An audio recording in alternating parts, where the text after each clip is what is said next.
The College Football Experience Week 3 DFS show on the Sports Gambling Podcast Network is brought to you by DraftKings Sportsbook.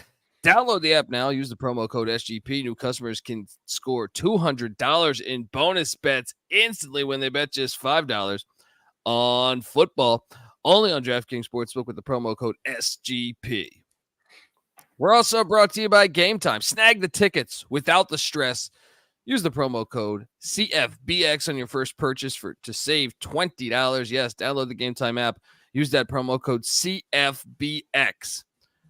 We're also brought to you by Underdog Fantasy. Yes, play Underdog, pick them in college or NFL, and win up to 20 times the amount of money you can enter in one game. Use the promo code SGPN at Underdog Fantasy for 100% deposit bonus up to $100. And finally, we're brought to you by Hall of Fame Bets, the sports betting research platform for parlays, player props, and game lines.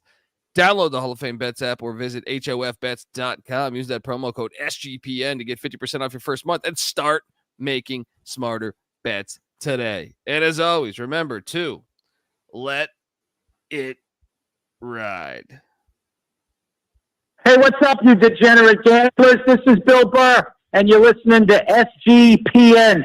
Let it ride, baby.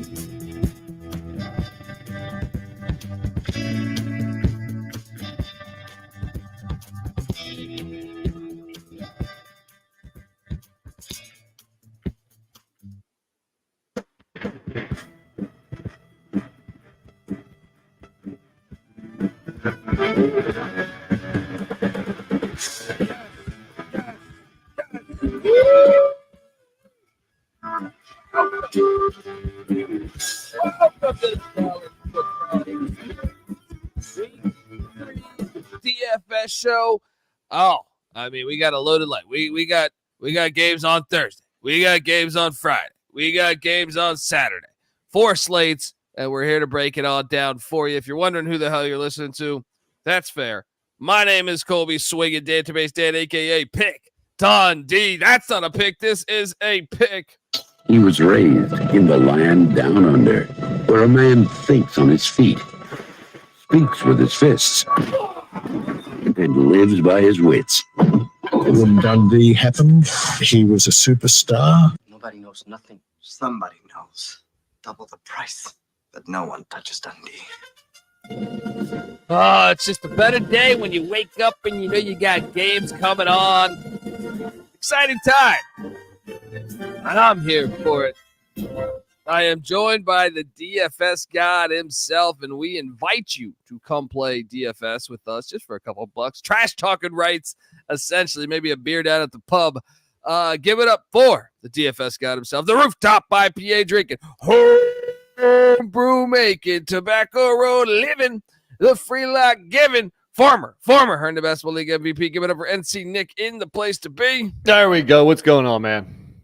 I mean, we got games today. I don't want to hear complaints about the quality of the games. It's not as good as week 2, but especially the weekday games, maybe not the greatest, but it's another week of football, another chance to bet more, to play more DFS, to win more. Yes. And, I mean, I feel like I kind of like the Friday slate. The Friday slate's not bad. I'm with you. It's 3 games. You got 2 P5s. You got some really good G5s. All 3 games should be relatively close. There's no Miami versus Bethune Cookman's like Thursday night. So sure, I like it. They need if they're listening, next time add the FCS game. We got one Friday FCS game. You could add that in and it's a little more fun. Seriously, come on. But yeah, so we got 2 games tonight. Surprised they did put Bethune Cookman Miami on the slate, as well as obviously Navy Memphis at the Liberty Bowl. Then obviously Friday you got the 3 games we just talked about, and Saturday full slate morning and night. We're gonna break it all down for you, folks. I wanted to touch base though just before we got some breaking news. Jay Norvell. Did you see what Jay? I did. Jay Norvell, what are you doing? Why would you do this? I feel like this changes my pick. I don't understand that hatred for Dion. Yeah. Are they jealous? Are they jealous that the attention he's getting? Are they jealous that he's been able to turn a program around so quickly and they haven't been able to? I don't understand it, but that's his last thing you want to do as a head coach. I mean, come on now. So basically calling out his mother. Like Jay Norvell saying, I sat down with ESPN today, and guess what I did? I took my hat off and my glasses off, and I said when I talk to grown-ups, I take my hat and glasses off. Because that's what my mother taught me. I'm laying the 23 now with Colorado. I don't blame you for switching, man, because Dion's making a list, right? He's checking it twice. He's like Santa Claus. Like that one's the most personal of any of them, I think. For sure. For sure. Yeah. He's saying that Dion is disrespectful and wasn't raised right. Yeah, which is hilarious because Dion's definitely coaching his kids through. He's been coaching them since grade school. And he's done a lot of good things for a lot of young men. You know, it's just to have that big of a stick up your ass to say that. Like, I don't, man, you know, it's crazy to say that out loud in public. Yeah. And Jay Norvell played safety in the NFL. He was on the Bears with, Buddy Ryan. Maybe, you would think he would understand it a little bit more because he was a pro and a defensive back too. So I don't know. I don't know what the hell he's thinking. Now I understand that the whole state of Colorado, where Norvell resides, is talking Dion. They're not talking about CSU. So he's jealous. Maybe he's a little upset. Well, you know what? They sucked last year, so why should they be talking Colorado State? Yeah, exactly. Well, Colorado sucked too, but yeah. But so far this year, they've looked pretty good. Yeah, very true. And Colorado State, they haven't yet. So why should anybody be talking Colorado State? Yeah, and Deion Sanders is a Hall of Fame cornerback and a very good baseball player. Yeah, one of the most recognizable people in the 90s. Yeah, in America. Yeah, and again, the most recognizable people in America, especially when he's wearing the cowboy hat. Yeah, very true. I love the cowboy hat. The closest thing we can get to Bum Phillips is Deion Sanders. I would have never guessed. That a long time ago, but here we are. All right, look, before we get into Thursday night's action, I want to tell you folks out there that the College Football Experience DFS show for week 3 is brought to you by DraftKings Sportsbook. Football is back in full swing with another week of epic games. And who's got you covered on the action for every single one of them? DraftKings Sportsbook, an official betting partner of the National Football League. New customers can bet just $5 on football and get $200 instantly in bonus bets. Get in on the NFL Week 2 action with DraftKings Sportsbook. Download the app now. Use that promo code SGP to sign up. New customers can bet just $5 and take home $200 instantly in bonus bets. Only on DraftKings Sportsbook with the promo code SGP. The crown is yours. Gambling problem? Call 1-800-GAMBLER. See DraftKings.com/sportsbook for details. Play specific responsible gambling resources. Bonus bets expire 7 days after issuance. We're also brought to you by Game Time. Yes, buying tickets to your favorite events shouldn't be that stressful. Game Time is the fast and easy way to buy tickets for all things around town. Sports, music, comedy, and theater that will be near you. With killer deals on last-minute tickets and their best price guarantee, you can stop stressing over the tickets and start getting hyped for the fun that you'll be having at that very event. So forget planning months in advance. Game Time has deals on tickets right up to the day of the event. And they have the Game Time guarantee, which means you'll always get the best price. If you find tickets in the same section and row for less, Game Time will credit you 110% of the difference. So download the Game Time app, create an account, use that promo code CFBX for $20 off your first purchase. Once again, terms apply. Create that account, CFBX for $20 off. Download the Game Time app. Last minute tickets, lowest price guaranteed. All right, we are back on the College Football Experience DFS show, and I got an interesting strategy that I'm using here in my play for Thursday night. Once again, we have 2 college games. There is an NFL game, but so 3 games in total football-wise. But that'd be interesting if if DraftKings would do like the NFL game and the college in one slate. Yeah, that'd be kind of fun, wouldn't it? That'd be wild. Yeah, why not? Yeah. Why not? And FCS. Let's go. Why not? More games are better, right? The more chances, the more. Yeah, you would think. I'm surprised it hasn't happened yet. But so you got Bethune Cookman, who's terrible in the FCS, heading into Miami or Coral Gables, whatever the hell, Miami Gardens, Hard Rock Hotel. And let me ask you this real quick, though. Last night, I thought you said the spread was 60 or something. Yeah, that's what I got. I'm showing 51.5 on ESPN right now. Wow. So we got over-under of 59 and a line of Miami minus 51.5, which that sounds like, because remember on our pick show, I said before you gave out that line, I said, is it over or under 50? Because I thought it would be right around 50 or so. So I mean, I got my numbers now. Granted, these can be bet down. Like FCS ones. Yeah, but quickly. Mine were as of, I think they did that on Monday or Tuesday. We have a direct line to the odds makers essentially. Yeah. So I don't know. Maybe it got bet down. Either way, Miami has an implied total of more than 50 points. So you're probably not going to want to roster anybody on Bethune Cookman. And the other game, I see a line now of Memphis minus 13.5. So it's dipped under 2 touchdowns and over under 47. Now I did see rain for Miami, Florida. Does that scare you a little bit? I mean, it's Miami and it's still summer, so it doesn't rain every day. Sure. Very true. They should be used to it. But look, so I had an interesting strategy here. Did you do two quarterbacks? I did. And again, you don't want anybody on Bethune Cookman, I don't think. So really, you only have 3 choices. That's Van Dyke for Miami, who I went with. Did you not? No, I did, but I think you might be surprised about my strategy. Did you go the backup quarterback for Miami? Both Miami quarterbacks was my play. Well, look, I mean, I like it because when there's only 2 games, you have to differentiate yourself somehow. So, I rostered Henigan for Memphis. By the way, in that game last year, Henigan threw the Memphis Navy game. He threw for over 400 and a couple touchdowns. So I think Henigan's in store for a big game. So that was my direction. But I guess you could go with the Navy quarterback, Ty Lavatai, or get clever and go with Miami's backup.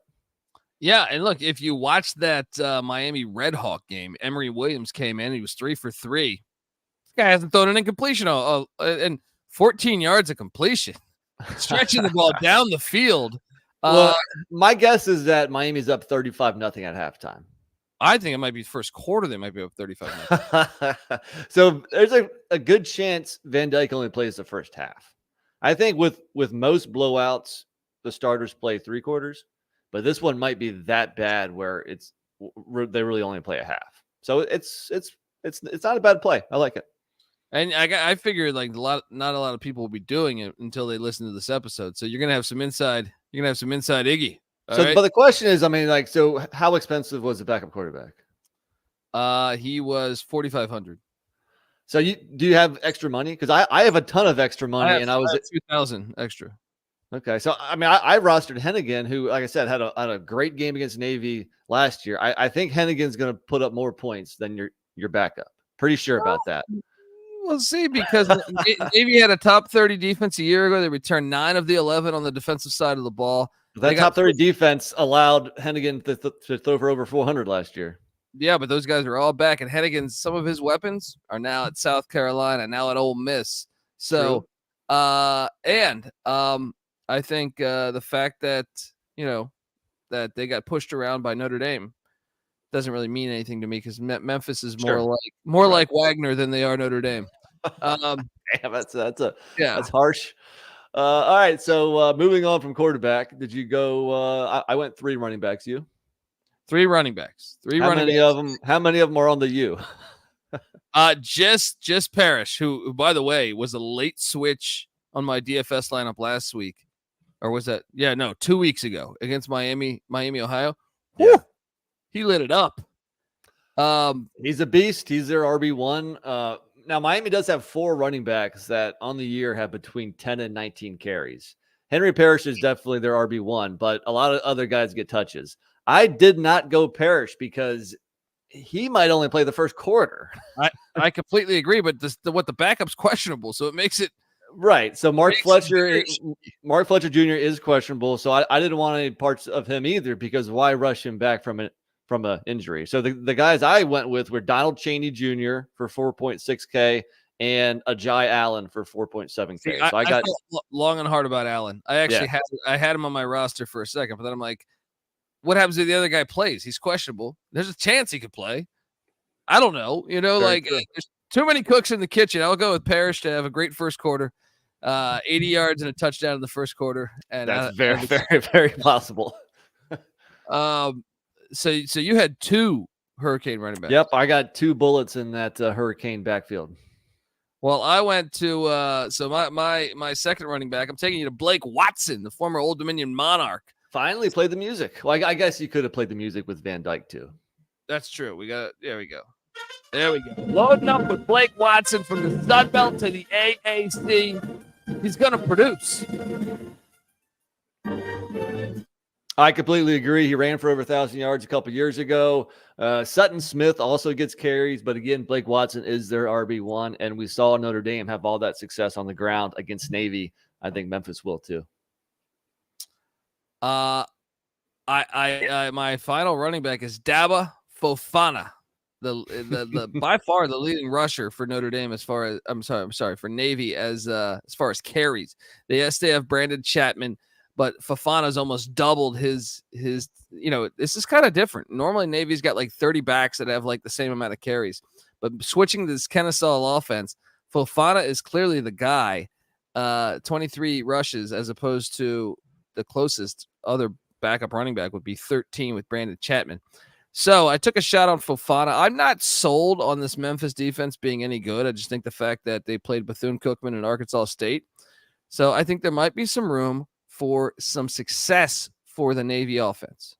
I just think it's always a gamble when you roster and DFS-wise anybody on the service academies, because you never really know who's going to get the most touches. If the defense sells out against the fullback, then the tailbacks will get more and vice versa. I didn't touch Fofana. I don't mind the play. Last year, he had 9 carries for 15 yards against Memphis, but I know that the offense is a little bit different this year. I don't mind the play, but I didn't roster him. I'm done with running back because I rostered 2 Hurricanes. By the way, I don't have anybody on Navy. I don't have anybody on Navy or Bethune Cookman. So my whole roster is Memphis and Miami. Okay. Well, let's talk about it because who's your top wideout? All right, so I got 2 guys on Miami again. Miami has 3 receivers who have damn near identical stats. I went with 2 of them, and that is Xavier Restrepo for 6.2K. Got him on my roster as well, buddy. And Colby Young for 6K. Yeah, I only got one. I only got one because to contradict myself on Henigan, my other 2 are Memphis wideouts. Interesting. But the one Miami receiver I didn't roster was Jacoby George. I couldn't fit all 3 of them in there. It's kind of a guessing game as to who's going to put up stats in the first half. All 3 of them might be able to. I don't know. Yeah, you might be right there. I mean, it's hard to tell in both these games, but so my Memphis wideout stack is Tusky Dove, who's got this guy's averaging 31 yards a catch. Talk about a home run threat. And then Demir, the Missouri transfer, right? Yeah, and then Demir Blankumsey, who's their leading wideout. The Toledo transfer. Yeah. I mean, they have a possession wideout that I almost rostered. I almost went with 3 Memphis wideouts because Rock Taylor's kind of undervalued. And they'll probably play the whole game too. Yeah. As opposed to Miami's guys. And we saw how much I've been saying the 400 yards from passing from last year. So my last guy is a Memphis receiver, but he's none of the guys you mentioned. I'm going Joseph Skates for 5K, the leading returning receiver on this team. And he missed week 1. And the reason why I'm going with him is that I think he's Henigan's favorite target. Like you saw Dove, who had 3 catches week 1. Well, when Skates came back, he only had 1 catch last week. You saw Blankumsey have 6 catches week 1. Week 2, just 1 catch. So I'm not quite sure about Dove and Blankumsey. Something though, they were up, I think 31-0 at halftime. Did they bench them? I don't know. I wasn't watching the game, So Skates missed week 1, came back week 2, went 2 for 49 and a touchdown. My guess is that Skates has the best game because I had the money to roster any of these guys. Maybe your strategy is right. Maybe grab 2 of them if you're not sure. That's kind of what I did with Miami. So I couldn't with Memphis, but I'm going Skates here. And if you want a side bet, pick the Memphis receiver of your choice, and we'll go head to head with Skates. No, I'm going Dove because, look, I know Blankumsey has more catches, but Dove's averaging 31 yards a catch. If you're not, look, what's Silverfish? If you're not putting a plan together to get someone the ball who's averaging 31 yards a catch, you have failed. All right. And I know Skates is averaging 24 yards a catch, but I don't care. 4 for 124.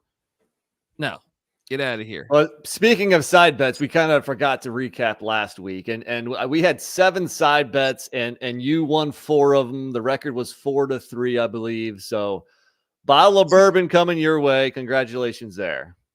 Well, I mean, the obvious play was the Louisville Jawar Jordan. Just career day. Yeah. You know what? The one that killed me was Altmaier beating Jackson because really Altmaier had done nothing through 3 quarters, and then he rips off like a 60-yard touchdown run in the 4th quarter, kind of in garbage time. I think it was a 70-yard touchdown. It was like exactly, something like that. But overall, how'd you do DFS wise?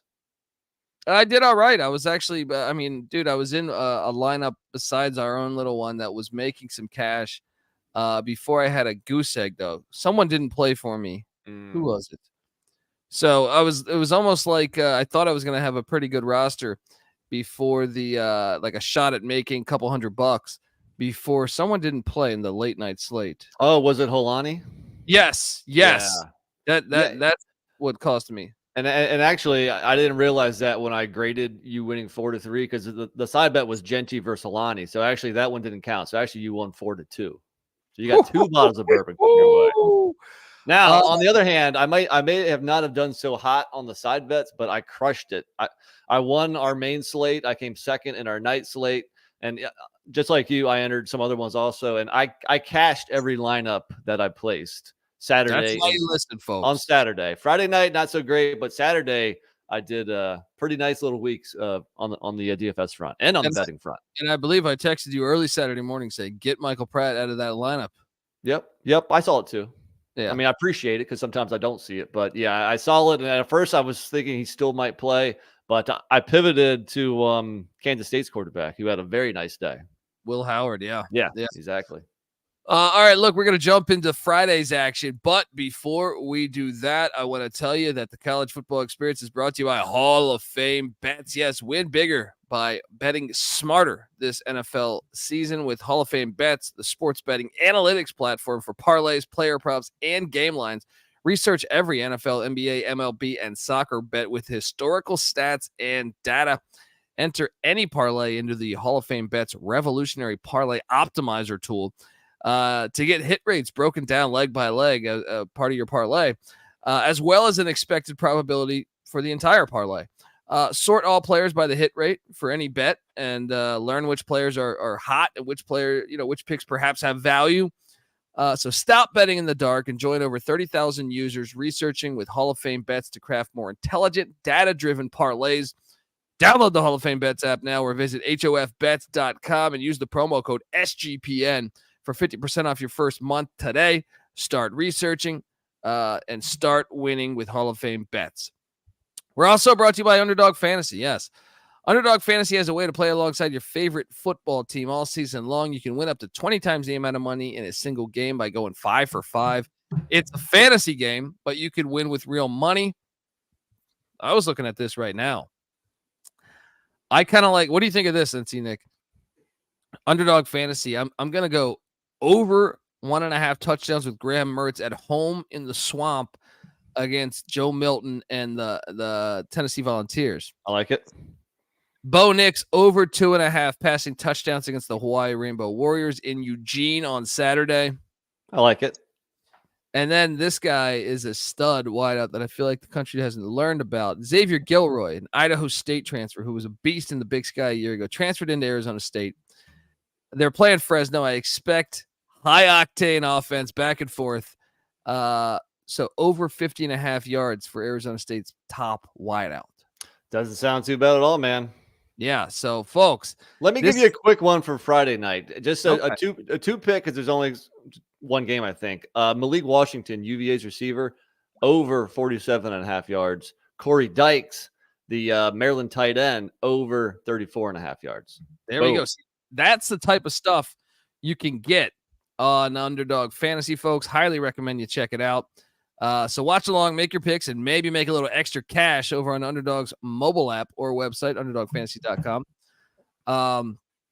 When you sign up with the promo code SGPN, Underdog will double your first deposit up to $100. That's Underdog Fantasy, promo code SGPN. All right, we are back on the College Football Experience. Time to hop into Fridays. This was one of my favorite ones. I think Friday and Saturday morning were my favorites. I did not really enjoy the Saturday night slate. Really? Yeah. How about you? I think Saturday night might be my favorite. Okay. I like both on Saturday. This one I struggled with some. All right. Well, did you roster 2 quarterbacks? I did, and just a couple quick things. I can't roster Frank Harris at this point. Like I mentioned last night, Wednesday, 2 days before the game, he's in a walking boot. He's questionable. I can't roll the dice. I don't know. In college, sometimes it's hard to get good updates. You might not hear until like 10 minutes before the snap if he's playing or not. So that's one guy I couldn't roster. Did you roster Harris? No, I actually only did 1 quarterback because wow. With UTSA, I know you have what's our guy's name, the backup? What is it again? I just put it on Twitter, didn't I? But they have Josh McCown's son, Owen McCown, who did. This is what's interesting. Is this guy has and you're talking about Eddie Lee Marburger. Yeah, greatest name in college football. Eddie Lee Marburger is someone that I think he's played a couple plays, I believe, in the season so far for UTSA. So the lean is that he'll probably start, which is a bit perplexing because McCown has starting experience at Colorado. Yeah. You would think, but it's too much of an enigma to me if Harris doesn't get to go. Exactly. So, and also on that same note, before you say who you're drafting, because I don't think it's this guy, I can't spend $9.6K on Talia Tagovailoa.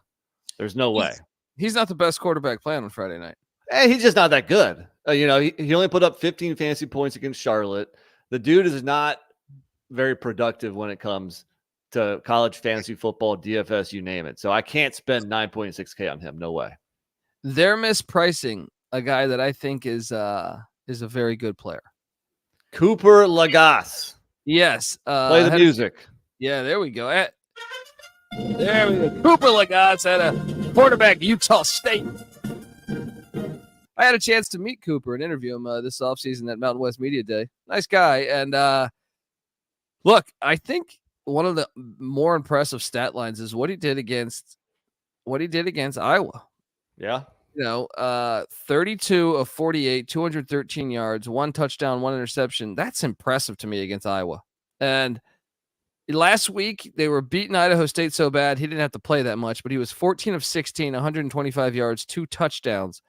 And another thing is, this is a guy that does things with the rushing attack. He kind of reminds me of a poor man's like Mark Brunell or Steve Young. But I think this game will never be just a flat out blowout. I think Troy Calhoun's too much of a good football coach, and they're a 9.5 point favorite. Air Force is, but I think Legas is the real deal, and I think he'll have success against the Falcons. So I love this play. Yeah. Additionally, last year was his first year starting, and he had a very nice game against Air Force, throwing for 215, 2 touchdowns, and running for 76 and another touchdown. So at 5.4K, I think that's the way to go. We didn't mention, but all these over-unders for these 3 games are between 44 and 48 points. So there's no real standout game where Vegas thinks it's going to be a shootout. I completely agree that Legas has to be one of your quarterbacks or your only quarterback if you're going your route. Yeah. And And yeah, I mean, I feel like so I loaded up. I have 4 running backs, man. I have a second quarterback, so let me go first. And that's on the other side of that game. I'm going Zach Larrier, the Air Force Falcon quarterback. As expected, he's more of a runner, leads the team in rushing by a lot as far as attempts and yardage. So I think, like Utah State's going to be able to pass the ball some, Air Force is going to be able to run the ball some. So that's what I went with quarterback. All right. I mean, those games the past 2 years, if you haven't watched those games, I've watched both games the past 2 years. Those games have been wild. They've been wild games. And I did lock up Utah State on the money line and with the points. If you listen to our picks episode, I think you did too, Nick, right? I did as well. I followed you there. Okay, so I have 4 running backs. I only have 2 actually. So who you got, man? Shoot. My most expensive running back is I'm going with Roman Hembry, the running back for the Maryland Terrapins. 31 rushes, 220 yards on the season, 7.1 yards a rush. Now that was playing Towson and Charlotte. Virginia's defense is actually a little bit better, but if I had to pinpoint Virginia's defense, I think they're better at pass defense than run defense. I agree. That's why I agree. Hemby can get his. Another thing is, don't look now, but Hemby's the 3rd leading receiver on the team, right? So, possession wise, reception wise. So I just want to get him involved. So Roman Hemby, I paid up for him $8,500. Play the music. Best running back on the slate. Let's go. I have a feeling we're going to agree on the next one too. Well, I'm taking you to San Antonio, Texas. Yeah. Yeah. Look, and if you're telling me that you might not have Captain Harris, Frank Harris, their starting quarterback, I mean, I don't think they're going to just ditch the pass game. I think they'll still pass, but I do think the run game might be a heavier point of emphasis for Jeff Traylor and Kavorian Barnes. Dr. Kavorian Barnes. Yeah, very good. Dr. Kavorian Barnes. He's got over 200 yards rushing in 2 games. Back-to-back 100-yard games, exactly. And like you said, I think they will run the ball even more so this game. Last week, he got 26 carries. So love the play at 6.6K. Yeah, so we're just got the same team here. Well, I'm done with running back, so we're not going to have the same team moving forward. Well, I mean, you're making a mistake if you're not. Get on over. Now, this is a little bit of a gamble because Utah State ran for like 1,000 yards last week. They got guys, all right, and trying to figure out who the top guy is can be a little bit of a little bit, but I think this is the guy you want, Rasul Faison, and this is a guy that against Iowa had 7 rushes for 59 yards against arguably the nation's best defense, right? Then last week, now they were beating them so bad, 5 for 95, 19 yards a rush and a touchdown. They had multiple guys get theirs last week. Devon Booth and Robert Briggs. So a little bit of a gamble there because they have guys that have gotten, but I think Faison is the real, or Faison, I should say, is the real top dog in the backfield there. So at what was he, 4,000? I don't understand. I think it's a bargain play. Yeah, I mean it's a dart throw. You got, so through 2 games, you have 4 Utah State running backs that have between 8 and 14 carries, and you have Cooper Legas, a quarterback, with 13 carries. So he's actually the number 2 as far as rushing attempts. So yeah, but for me, I just steer clear. No, but you got to look at the Iowa game. Mm-hmm. All right, so Briggs only got 2 carries in the Iowa game. You can scratch him off. Booth in the Iowa game did have 8 for 33, right? Where Faison, however you pronounce this, had 7 for 59. So it's more of a 2-back committee, but I think Faison has kind of separated himself. If you look at the yards per average, he's more of a home run threat to me. He's averaging 12.8 so far. I'd say that's pretty damn good. Yeah, and he's had the couple 60-yard touchdown somewhere in there. He's also gets the ball the most out of any of those backs in the passing game. So I like that angle as well. And at 4K, I think DK's sleeping on this guy a little bit. I like it. My other running back is a guy that I'm expecting to have a bigger game, because if you watched him last year, now I know Zach Larrier and Owen Burke. Owen Burke is the new Brad Roberts. Yeah. 24 for 112, but I'm still waiting for this guy to pop off, and that's John Lee Eldridge. They've only completed 3 passes this season, Air Force has, and one of those was to John Lee Eldridge, but he's like it's like Tyrell Robinson with the Army. This is a home run threat. This is a guy that I think is essential to the Air Force offense. Really get it. If they're going to win 9-10 games, they have to find ways to get him the ball. So at 5K, I loaded up on John Lee Eldridge. Yeah, I like it. And, when I say I struggled with this lineup, it's because at one point I had him in my lineup. At one point I had Burke. I kind of wanted one of the Air Force running backs. Turns out at the end of the day, I didn't get either. So I think it makes sense. It's those last 2 guys are not surefire things, but they are kind of home run hitters. So, you hope that at least one of them comes through, if not both of them. Yeah, and I feel like, the Robert Morris game, they were up by so much early. Yeah. The stats 2 weeks in don't represent what John Lee Eldridge is to this team. If you watch him the past 2 years, he pops off the screen. So, wide receiver wise, talk to me. Well, this guy's going to be chalky as hell, but I think you have to roster him because he has 23 catches and 3 touchdowns through 2 games. That is Terrell Vaughn for Utah State. He's a fucking stud. And he has a run, I believe. I believe they ran like a reverse to him. Are you not playing the music? Yeah. Oh, no. I'm playing the music. I There's figured. no way. This is like the first thing I was like, I got to have him on the roster. Right. And I'll raise you one higher and say there's another wideout that I think you should have, even with all the crazy scenario that's happening in San Antonio. Okay, let's play that game. So I did roster DeCorian Clark for 4.3K. That's an interesting play because I went Joshua Cephas. Mm-hmm. Both of these guys make sense. Here's what I'm leaning. I am leaning that Eddie Lee Marburger doesn't start, and it's in McCown, right? Yeah. Like I said, I was impressed with McCown when he played at Colorado, right? Either way, but if it's Eddie Lee Marburger or McCown, I think they have to throw the ball some because they have such an advantage over Army with the wide receiver position. So Cephas is a baller too. The only question mark, I wasn't willing to spend that much money for him because of the question mark at quarterback. Now, DeCorian Clark comes with his own question marks, and that's first off, it's his questionable tag because he's been injured this year. He played, I think, 1 snap last week. So I'm assuming he's going to be back and playing the full game here. If so, let's just say there's nobody in the 4.3 range that had 8 touchdowns last year, over 750 yards. So if he is healthy and playing, I think he's a steal.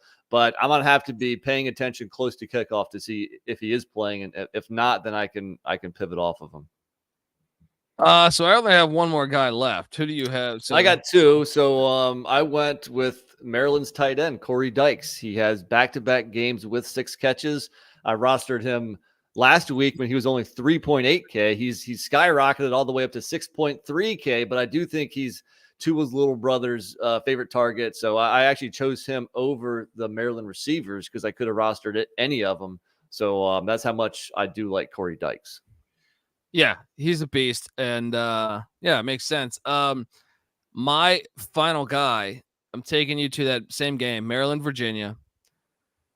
I'm going to take a shot on Malachi Fields, who's the possession wideout for UVA. I had the money. I could even get Malik Washington. He's a little more of the home run threat. I went Malik Washington.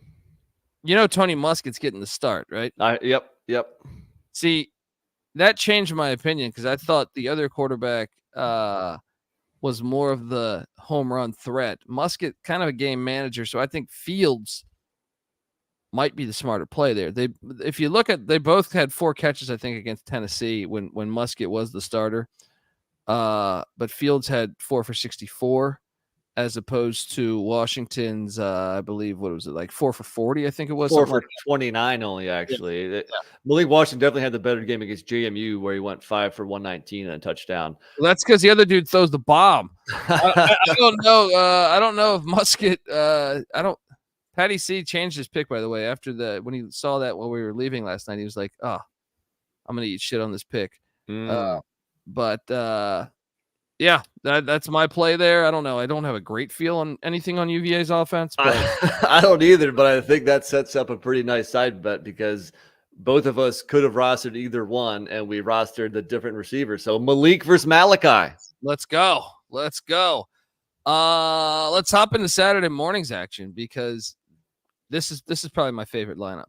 This is probably my favorite lineup, man. And how did you feel about Saturday morning? I like it. For some different reasons. Like I went 2 quarterbacks, but I went cheap quarterbacks because I thought some of the guys were just underpriced and I didn't have to spend up. So this is kind of like a very even lineup. Like my lowest guy is 4.7K and my highest guy is 7.5K. So no big outliers, either expensive or cheap. So usually I throw in one guy like the 3 to 4 range or 4 to 4.5 range, but this is kind of even across the board. So I like it. You go 2 quarterbacks, I take it? I did. I'm back on the 2 quarterback wagon. And I feel like this is definitely the lineup if you want to play 2 quarterbacks out of all of them. Yeah. This is the one you want to do in my opinion. Did you go with cheaper quarterbacks like me or did you spend up? Well, I went with the best damn quarterback in all of football, Jack Plummer. All right. Jack Plummer. As your most expensive? No, actually, I ended up switching. I actually have I have Sam Hartman as well. So okay, at 8,500. Now here's the thing, I originally had Plummer and Mordecai, and I switched because I had extra money at the end to get Hartman, and I feel like Hartman will probably throw for more. I don't know though because Mordecai could definitely have a big game against Georgia Southern. They both run the air raid, but I think at the end of the day, I trust the fact that Hartman will probably have 3 or 4 touchdowns against Central Michigan. Sure. And Jack Plummer is playing. Here's what's great about Jack Plummer. He's playing in that dome, which I think helps Plummer's game. And then the fact that, he's from Indiana. So he's playing in Indianapolis back where he's from. He's going to light it up. Let's go. Play the music with Plummer because he's on my roster as well. Jack Plummer, baby. So the 2 quarterbacks I went with had bad, at least from a fantasy perspective, weeks last week, which is maybe why they're underpriced. But I do think Louisville's offense is starting to really click, and I think they're going to have a lot of success through the air versus Indiana. So I think 6.6K for Plummer made a lot of sense. The guy you're forgetting in my second quarterback is only $100 more expensive. Riley Leonard, 6.7K. I mean, yeah, he only had 10 fantasy points last week because he wasn't needed. And you saw his ability against Clemson when he broke that long run for a touchdown. Riley Leonard is way too cheap at 6.7K. I think he's going to have a nice game against Northwestern. That's fair. I mean, Northwestern, nice bounce back performance against UTEP. Your boys, but yeah. I mean, so that's our bet. Hartman against Leonard, huh? Well, what's Hartman's price? Like 8.4K or something? Yeah, my guy's 6.7. That is not our bet. But running back wise, look, I love my running backs. I don't know about you. Yes, I have 3. I wanted more, but I couldn't. But my 3 running backs, yeah. And again, so my 3 running backs are okay. Well, who's your top dog? The most expensive is Braylon Allen. I think he bounces back against Georgia Southern. Washington State kept him bottled up. Yeah. But Washington State's got a really good defense. Jake Dickert, that's his forte. I think he's going to get his against Georgia Southern. So Braylon Allen is the most expensive back. Play the music. I rostered him as well. Let's go. And then the Dairy Raid sounds all, it's a great nickname, but the advantage they're going to have against Georgia Southern is going to be running the football still. So Allen's going to get his. And then, I mean, if you're not rostering Trey Benson, play the music. I don't know what you're doing. Did you see go look at the box score from, if you watched, first off, Northern Illinois outrushed Northern Illinois, when they beat Boston College, I think had 170 yards rushing or something. Their running back did. But Matthew Saluka had 131 yards on the ground. Jordan Fuller had 109 yards on the ground. And I mean, this is an FCS school. Fuller was averaging 8.4 yards a carry against a Power 5. And then Saluka, dominating them. So you're telling me there might be a little bit of rain? Dude, Florida State is going to destroy them on the line of scrimmage. Trey Benson at 6,600. It just makes too much sense. Not only are they calling for rain, they're calling for wind, which could maybe even worse for passing the football. So Benson's been pretty quiet this year. He not a great game against LSU. He wasn't needed in the blowout against USM. This is his game where he shows what he was doing last year when he ended the regular season rushing for over 100 in 4 or 5 games. Benson goes over 100 here, a couple touchdowns. Yeah, dude, he might have over 100 in the first half. I'm afraid. Yeah, true. I'm afraid we're going to agree on the third running back also, which means our running backs, while I love them, they might be pretty damn chalky. Well, I'm taking you back to my boy. Is that who you're talking about? Yeah. Damian Martinez. This is one of the most exciting players in college football. Jahar Jordan, 14 rushes on the season. Okay, sorry. I did not roster Jordan. I went Damian Martinez. Oh, yeah. I mean, that's a strong play too. But Jahar Jordan, 14 rushes, 231 yards. I repeat, 14 rushes, 231 yards. He's averaging just about 17 yards a carry, 3 touchdowns. And then in the passing game, he does things. So he's averaging 16, almost 17 yards a catch. So this guy, and I think Brahms realizing that, like, we got to get the ball in his hands. All right. We got to just find creative ways. He's a home run threat at all times. So I'm glad to see we have different running backs. Because Damian Martinez is on my fantasy team, and he's a stud. My only thing is I like the Jordan play. Go ahead.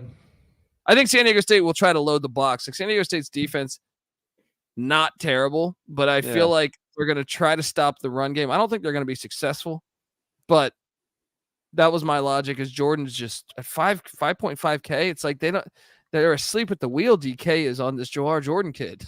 No, I agree with that, but I also think they're not showing Damian Martinez any love. Throw out the bowl game, and Damian Martinez now has 8 straight games going over 100 yards.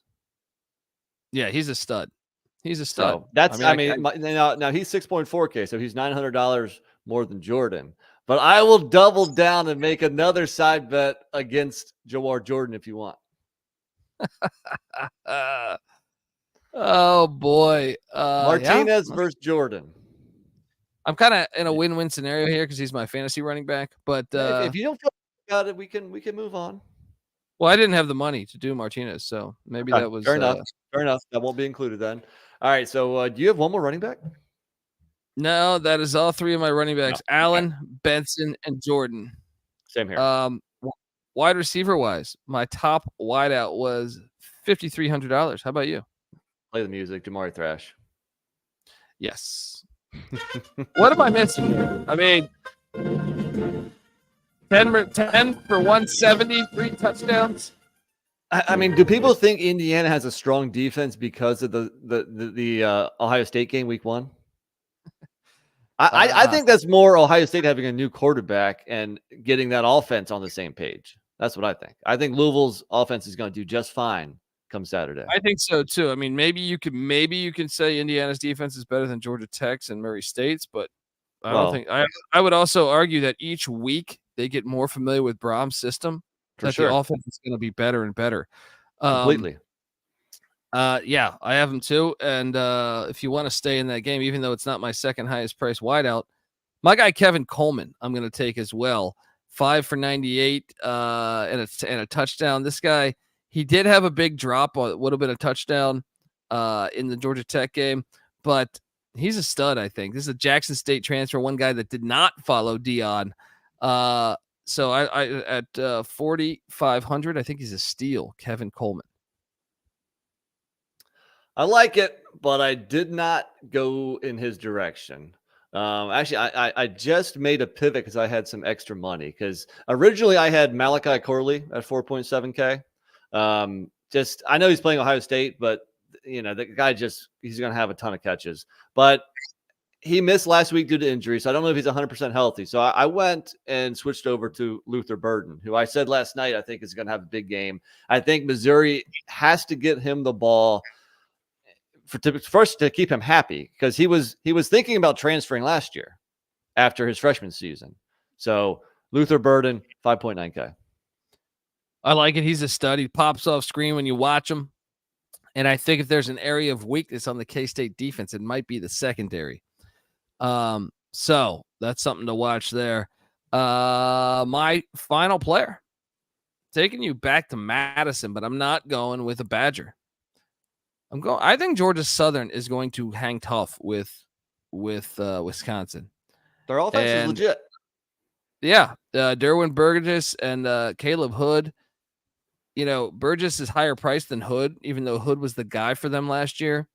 So I loaded up on Caleb Hood at 5,300, 13 catches, 115 yards. You got to remember that first game against the Citadel, they were up by so much they didn't need to pass. So I think they're going to be able to get theirs. And if you look at really Washington State, kind of beat down Wisconsin. I don't think Wisconsin's defense is that good. So I think Georgia Southern's going to be able to get theirs offensively against the Badgers. I like it. What's his price again? 5,300. Okay.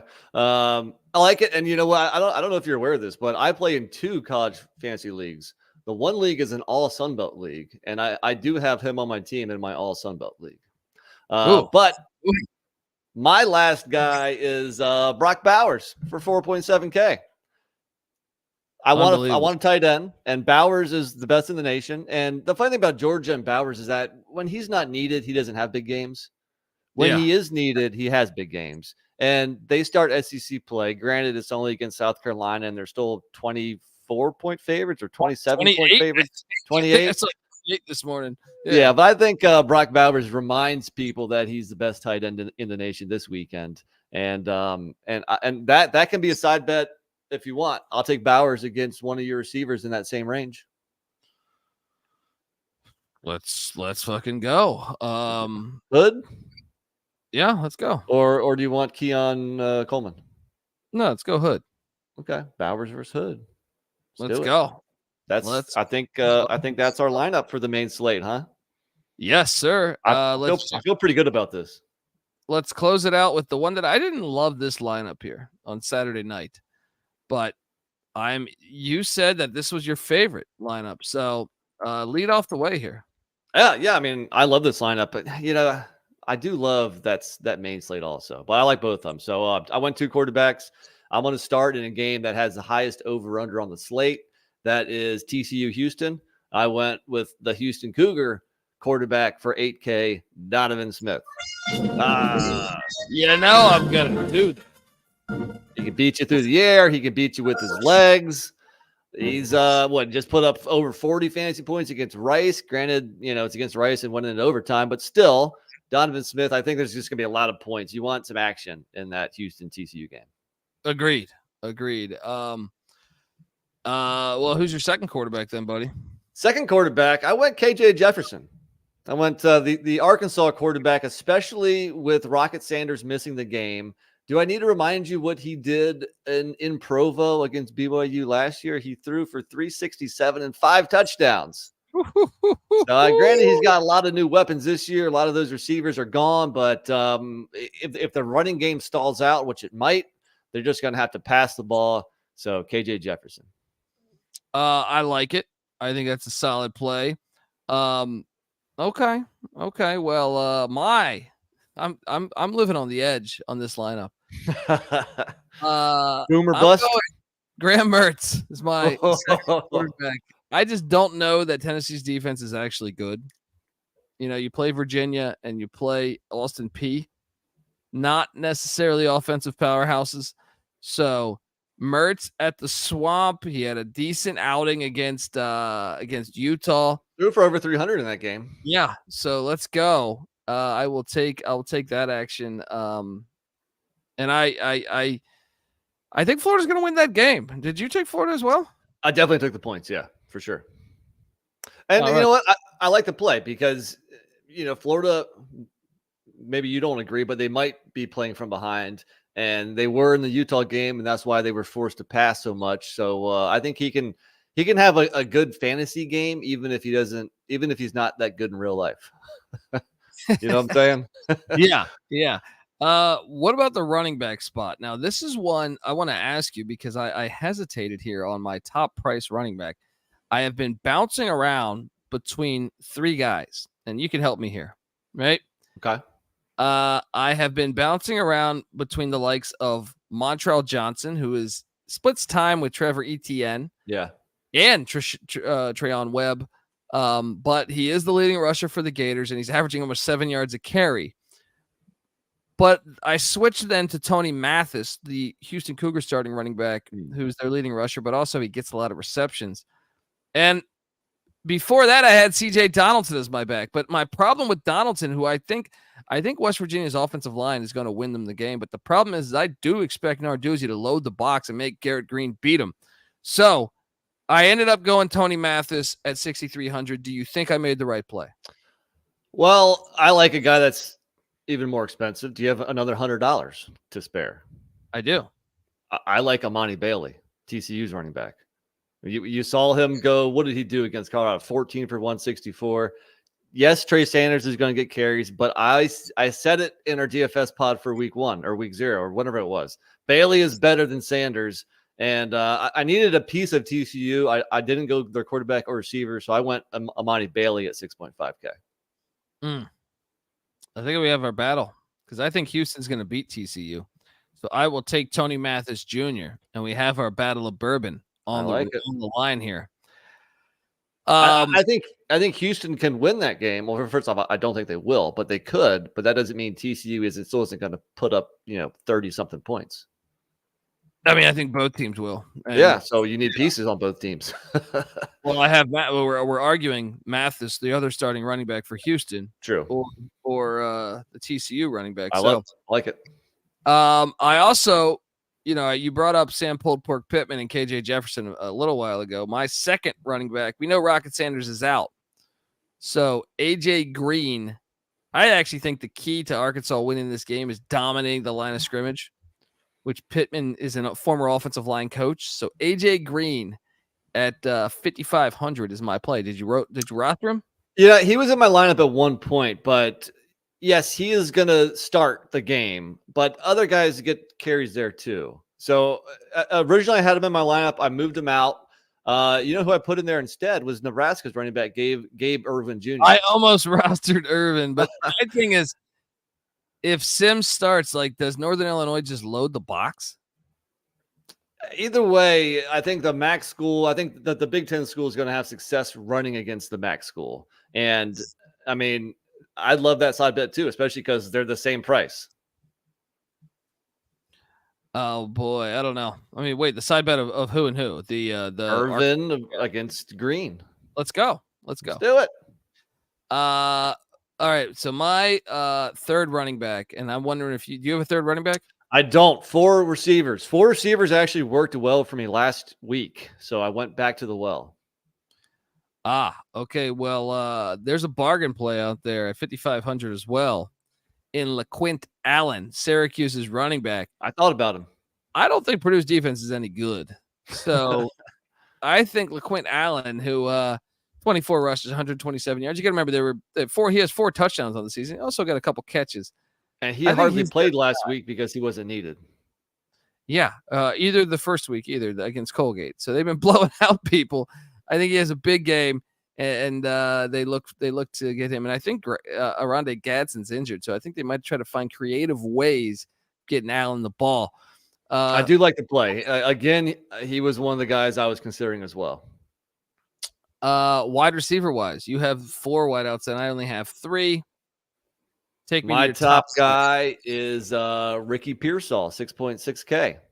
Again, underpriced by DraftKings. I rostered him when he was the same price against Utah week 1. He had 8 for 92, just barely missed out on a touchdown. I think he was open and Mertz missed him. But if Pearsall's in this range, I'm going to roster him, plain and simple. Yeah, I didn't have enough money for him, but I can't knock the play too much. Yeah, makes sense for me.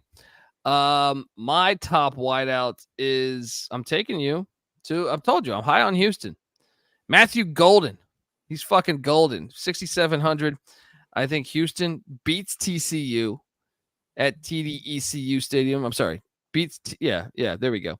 And I actually have a little bit of a stack because I got Joe Manjack also at 5,300 with him. I love it because I have the other Houston receiver, the one who leads the team in catches, Samuel Brown, back-to-back 100-yard games, 6.4K. The difference is that Golden, I think, has 3 or 4 touchdowns on the year.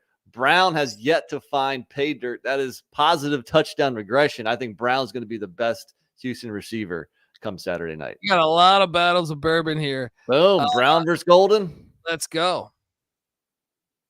I only have one player left then, so you need to give away some. All right. The other receiver I have is Ole Miss's Jordan Watkins.